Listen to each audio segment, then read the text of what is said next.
Nadie mejor que el autor de este libro, La dolarización y sus narrativas, en este momento y en esta coyuntura, para hablar de las bondades del sistema. Es una publicación de Editorial El Conejo. Juan Francisco Rumbea Fabicic nos acompaña en vivo. Uno es para mí, después me lo dedica. ¿Ya? No, el otro no es para ti, el otro se lo lleva a él. ¿Ya? Juan Francisco es PhD en Gobierno, Universidad de Navarra, MBA en NYU Stern de Economía, Universidad Católica de Chile, economista del SPOL, es profesor del SPOL. ¿En qué materia? Economía, de hecho macro. Macro. Presidente, me duele la cabeza solo pensar en eso. Presidente y fundador de empresas de construcción y obras de infraestructura, Instugo S.A., ha sido viceministro de Industrias del Ecuador. Trabajó también como consultor de la UNCTAD, el Banco Interamericano de Desarrollo. ¿Qué piensa usted respecto a la dolarización y cree que puede estar en peligro? Bienvenido. Buenos días, muchas gracias Carlos. Gracias por la invitación y la oportunidad para responder brevemente esa pregunta de sacar adelante un impulso que tuve yo de sacar un libro de dolarización. Casualmente porque me anticipaba lo que creo que son estos problemas que estamos discutiendo ahora respecto de los desafíos que tiene la dolarización. Ahora en coyuntura estamos hablando de este tema del manejo de las reservas, pero en general yo aquí catalogo a la dolarización como la innovación política y económica más exitosa del Ecuador en los últimos, yo diría 50, 60 años.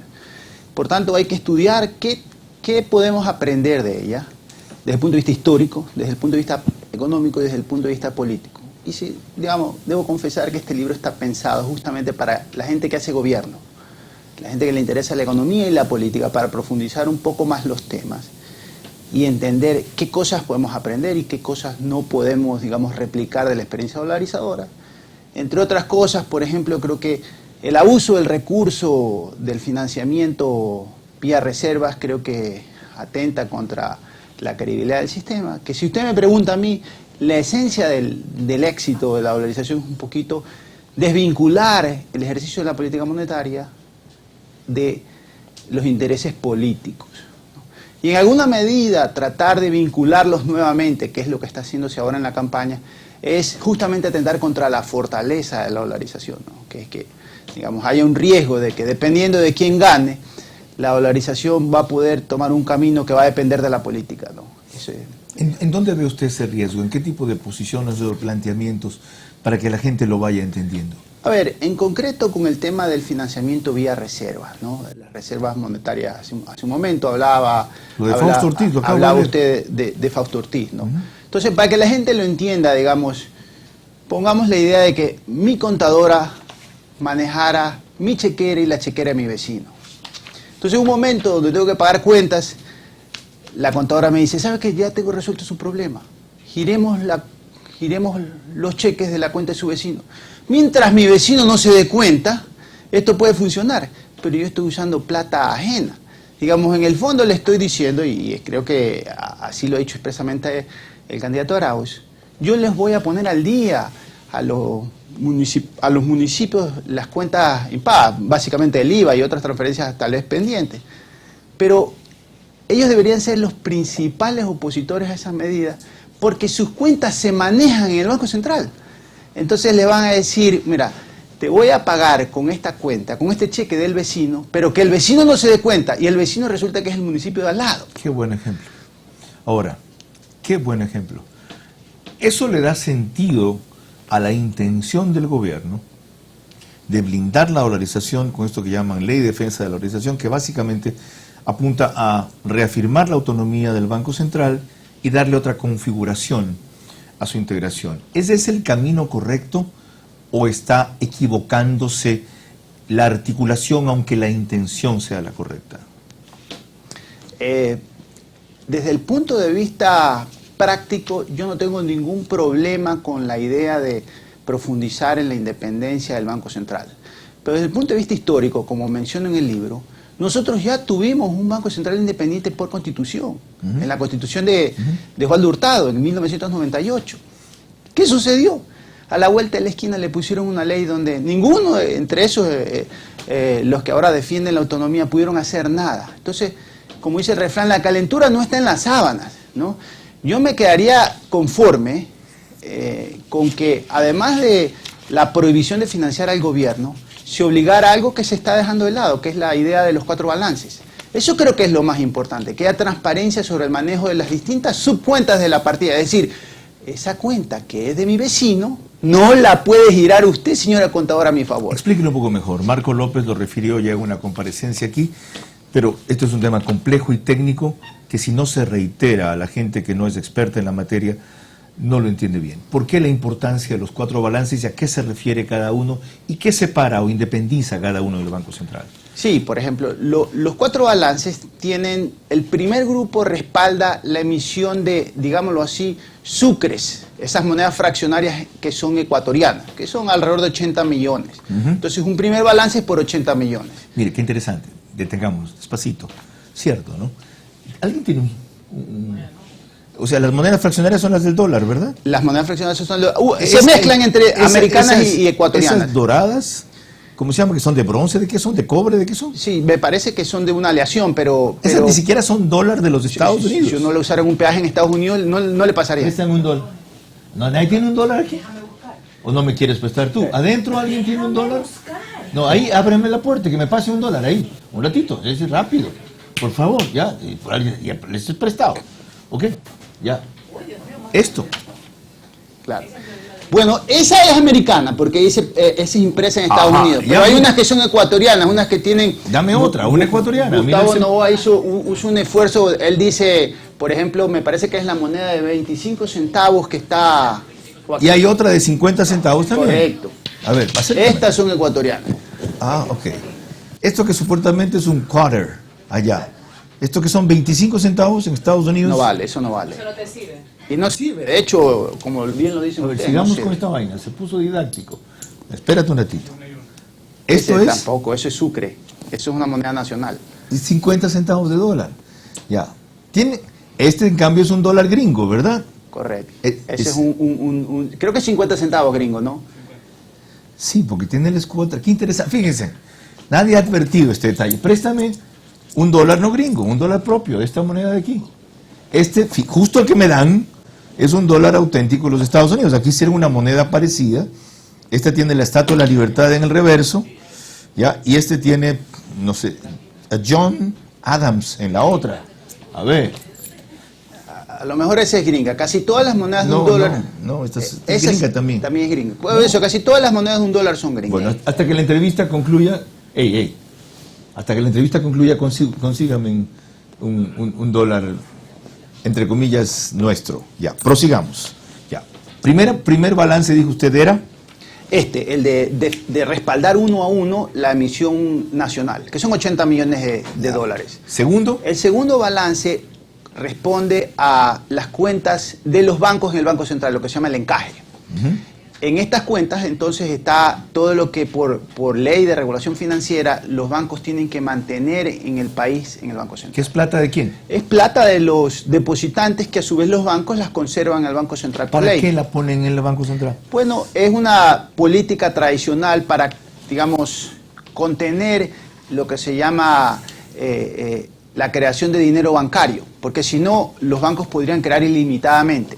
Entonces, de cada depósito que tienen, un tanto por ciento, dependiendo del banco, dependiendo de las condiciones específicas, tiene que ir al Banco Central. ¿Tercer balance? Y en el tercer balance están las cuentas que son cuentas de movimiento del gobierno, en donde están, por ejemplo, las cuentas de los municipios, están algunas cuentas, por ejemplo, de Petroecuador, ¿ya? Y hay un remanente, que esas serían de libre disponibilidad, un excedente.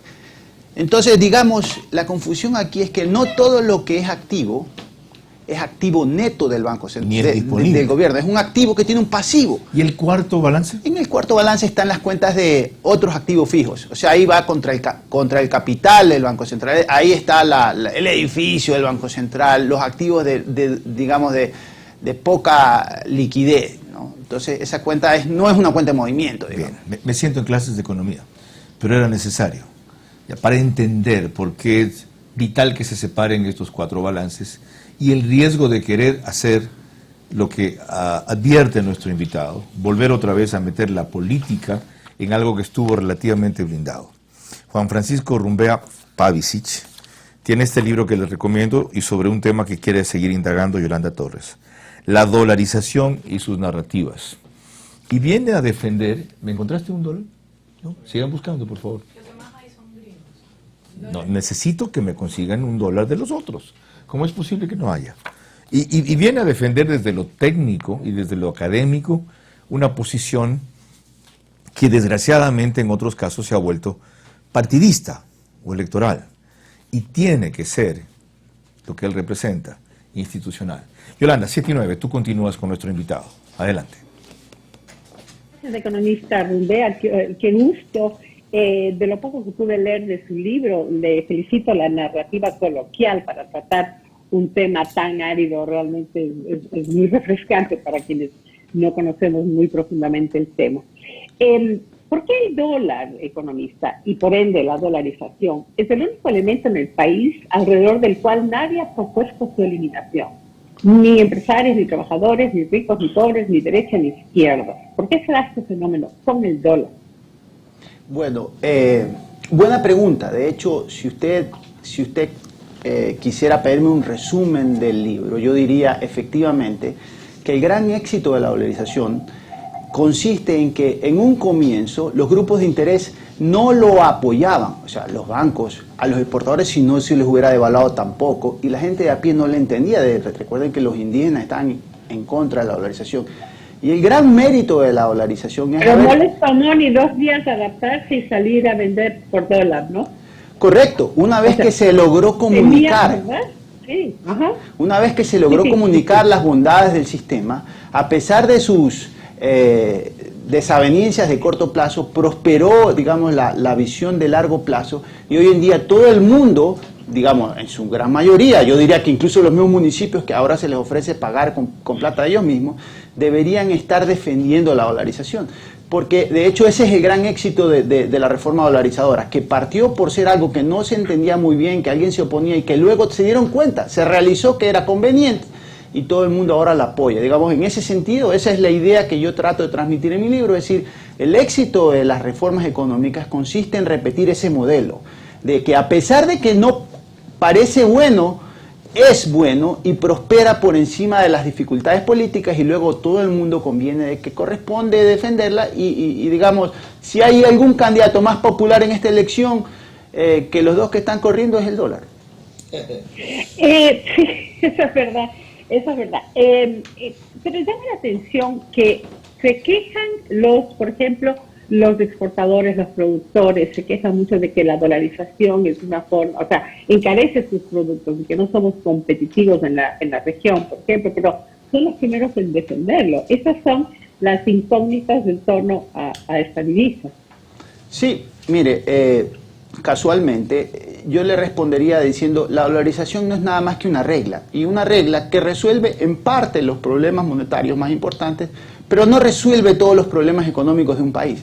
No podemos cargarle a esta regla la solución de problemas como el del tipo de cambio real al que usted se refiere, o el del empleo, o el de la inestabilidad financiera en su momento, o problemas de liquidez. Entonces, también hay que entender que la dolarización ha creado como mitos, ¿no? Yo aquí, en la parte de economía de mi libro, que estoy tratando de que llegue a la gente que está preocupada por temas de gobierno, menciono casualmente que lo denomino el mito del talón de Aquiles, ¿ya? Que es una debilidad del sistema, ¿no?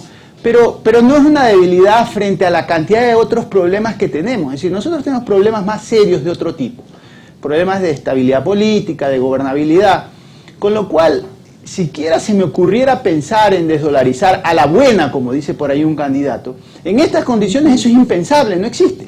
Entonces usted hay que priorizar. ¿Cuál es el mayor y más inminente? Perdón que le interrumpa, pero usted mismo, quiero ir siguiendo sus palabras. ¿Cuál es el mayor y más inminente peligro de la desdolarización en el país? Peligro de la desdolarización. Digamos, sí, esa desdolarización como la anuncia el candidato, que dice que podría darse una desdolarización buena. ¿Cuál es el peligro de volver a una moneda local?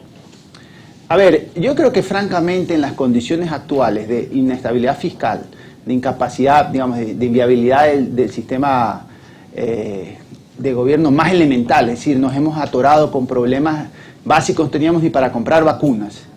¿Qué creen que va a pasar cuando salgamos de la dolarización? ¿Qué va a pasar?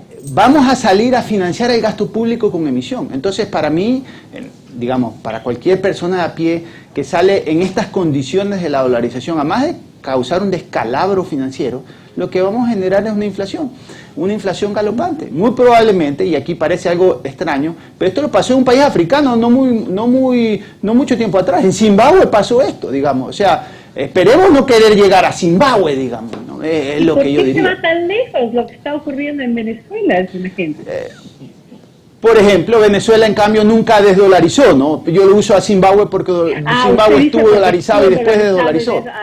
Ellos nunca han inventado el camino, los venezolanos, digamos, ¿no? Entonces, pues, por último... Pensé que hablara en términos de inflación, disculpe.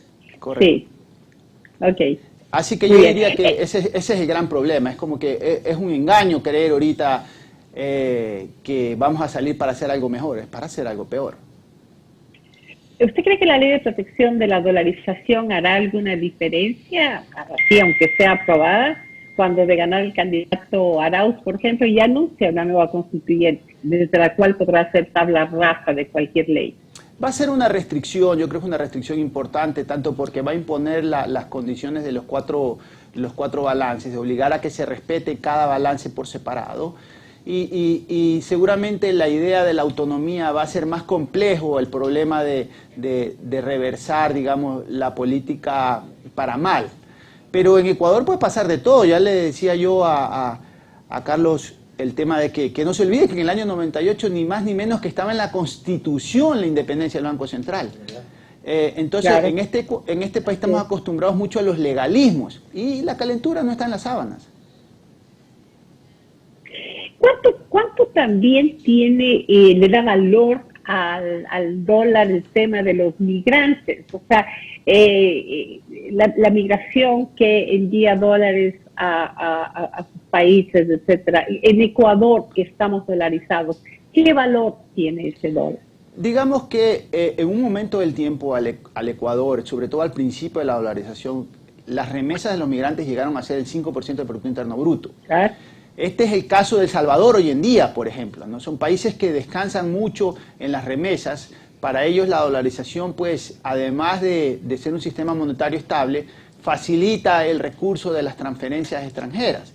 En Ecuador ya no son tan importantes como lo eran en el pasado, en términos de porcentaje del Producto Interno Bruto, pero juegan un rol más, como juegan un rol también las exportaciones, la inversión externa, todo lo que signifique entrada de dólares a la economía.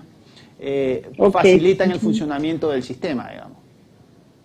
Ahora, si nosotros seguimos basándonos en créditos para alimentar nuestra economía, en vez de lo que es la producción, exportación, en fin, todo aquello que genere divisas, de todas maneras, no viene a ser una camisa de fuerza muy grande el dólar en un momento dado. A ver, como decía hace un momento, yo dejaría la idea de que la dolarización es una regla que establece claramente el manejo de la política monetaria y no deja que la política influya sobre un tema que podría ser muy complicado, que hoy en día no lo vemos así. La gente de menos de 40 años no sabe lo que es inflación ni devaluación, entonces no le da mucho peso a eso. Pero tampoco podemos pedirle a la regla que resuelva otra colección de problemas como es esto de depender de créditos externos, como la incapacidad de generar empleo, etcétera, etcétera, etcétera. Entonces, la dolarización hasta cierto momento se convierte efectivamente en una camisa de fuerza cuando la empezamos a ver como la bala de plata para resolver todos los problemas, para acabar con el hombre lobo, ¿no? Y no es un hombre lobo, la economía tiene muchas aristas que hay que trabajar y no se trata aquí de que con una sola herramienta vamos a atacar a 5 problemas a la vez. Si hubiera tal cosa, pues sería ideal, pero eso no existe. Muy interesante, economista, gracias por su aporte y vamos con Carlos Vera nuevamente desde Guayaquil. Fascinante, gracias Yolanda. Ya van a ver por qué. Nos dice Luis Gómez de Garda, en Ecuador solo hay moneda fraccionaria de dólar. 1 centavo, 5 centavos, 10 centavos, 25 centavos y 50 centavos. O sea, si yo estoy buscando un dólar de este tipo hecho en el Ecuador, estoy equivocado. Yo hasta ahora no me había dado cuenta de esta cuestión. Es cierto que solo hay monedas fraccionarias de $1, no un dólar de moneda que sea de aquí. ahora que yo caigo en cuenta, y si Yo uno lo también piensa caigo en cuenta de esto. lo pienso desde el punto de vista económico, ¿por qué vamos a fletar un vuelo para traer una moneda de $1 si hay billete pues de $1? Es mucho más barato, pues no pesa menos y vale lo mismo. Muy rápido. Bueno, pero efectivamente el peso de esto en un avión, imagínense Sí. traer monedas, Así esa es la es. razón por la que se trae moneda Este fraccionaria. equivale seguramente a 10 billetes por lo menos. Ya, yo quiero concluir esta fascinante conversación revelando dos cosas muy distintas del invitado. Usted tiene 8 hijos. Sí. ¡Qué bendición! Mire, yo tengo 6. Dice la dedicatoria: a mi esposa Verónica y a mis hijos, a los que la redacción de este libro les ha impedido disfrutar mucho de mi tiempo, que espero sea compensado con creces en el futuro. Me identifico con esto. ¿Ya? Juan Francisco, María Ignacia, Tomás, Camila, Alicia María Paquita, Benjamín José María, María Verónica y Juan Pablo. Y ahora, miren cómo concluye. Esta cuestión es muy importante. Dice, entonces, que vengan a decirnos que el problema del país se debe a que no hacemos lo que debemos hacer es un moralismo a nivel profético. Ni los que ofrecen pócimas milagrosas se ofrecerían a tanto. Necesitamos más de la política de la realidad y menos de la política escudada en la ética. Pero para esto el cambio empieza por cada uno. Lo repito. Pero para esto el cambio empieza por cada uno. Sin ese reconocimiento del principio de agencia que genera la transformación, estaremos condenados a seguir igual o peor de lo que estamos. Este es el mensaje final que he querido dirigir a mis lectores. No se diga después que no fuimos advertidos por seguir escogiendo gobernantes que no tienen dedos para el piano. ¿Dónde lo pueden comprar? Lo pueden comprar en Librería Española, ya está en Amazon también, en la versión Kindle, Librería Española en Quito, en la Librería Rayuela y Mr. Books. ¿Y la española de aquí también? La Española sí en todos los Ríos Centros. Y en Mr. Books es en Village aquí. En el Village, me parece que en el Mall de Sol. ¿Cuesta cuánto? $10, ¿Edición de papel? edición de papel. Formidable. ¿Y en Amazon? En Amazon la versión está en $5.